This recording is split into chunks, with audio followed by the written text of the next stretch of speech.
Oh man, Christopher Nolan has done it again. The Odyssey conquered the box office this weekend, bringing in $124.5 million domestically. Ooh, yeah, that's the a big director's number. 3-hour epic adaptation, and it is 3 hours, guys. So I kind of went to bed at 12:30 last night, but I saw it. It was shot on location and remote destinations across 6 countries, including Universal Studios Hollywood. Now, post-production happening just down the road in Burbank at the only 70mm film lab in the world. Post-production is a critical part of our state's entertainment economy, supporting thousands of skilled jobs. That's right. Assembly Bill 2319 is designed to offer tax credits specifically for post-production in film and television. And the author of that bill is joining us now, Assemblymember Nick Schultz. Thank you for being with us this morning, Assemblymember Schultz.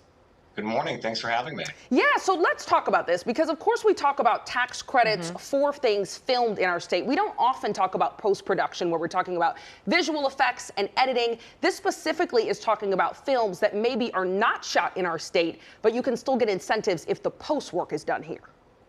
That's exactly right. And thank you for the chance to talk about the bill. And you really hit the nail on the head. For years, we've had the film and television tax credit really targeting keeping production in California. And look, that's the gold standard. That is what we absolutely want. But the reality is that more and more content is being filmed elsewhere. And yet we can bring that post-production work to California. Sound mixing, visual effects, editing, that's all done here. And in my district alone, which runs from Glendale and Burbank to Sherman Oaks, we have lost more than 11% of all post-production jobs in just the last 4 years. So the time to act is now. So what are the incentives here? Because it is interesting. You go see movies now and you see a lot of that post-production work is in Canada or Australia and other countries. So what are we doing to keep it not only here in this country, but here in the state of California?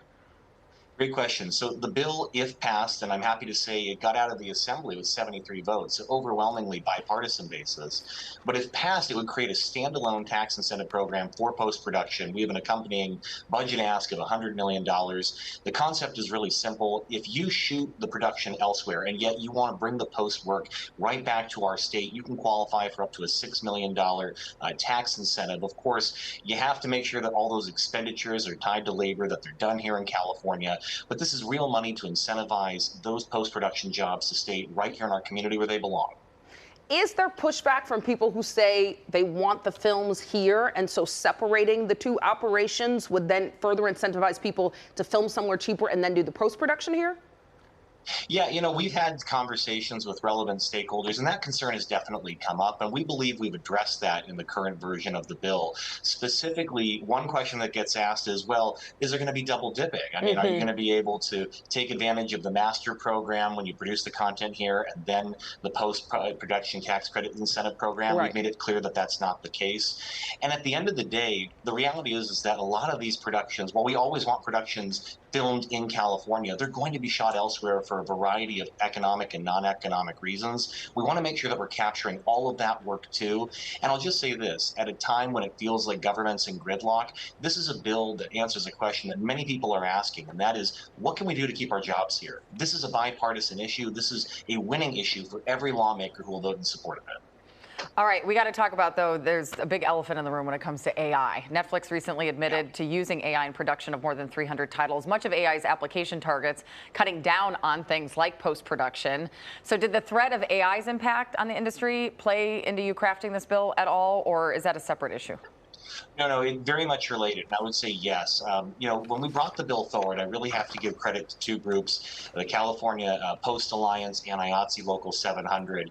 And obviously the major concern was the erosion of the job market in our community. But yes, the threat of AI is real. We are seeing the very real risk of job loss. And as a result, this bill, in addition to creating the tax incentive programs, makes it very clear that the tax credit has to be tied to actual costs incurred, specifically labor costs, and not buying the equipment to eventually, replace people's jobs. But this is an issue that we are tackling in Hollywood, and we're going to continue to for the foreseeable future.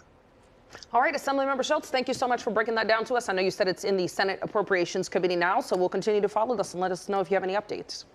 Wonderful. Thank you so much. Thanks.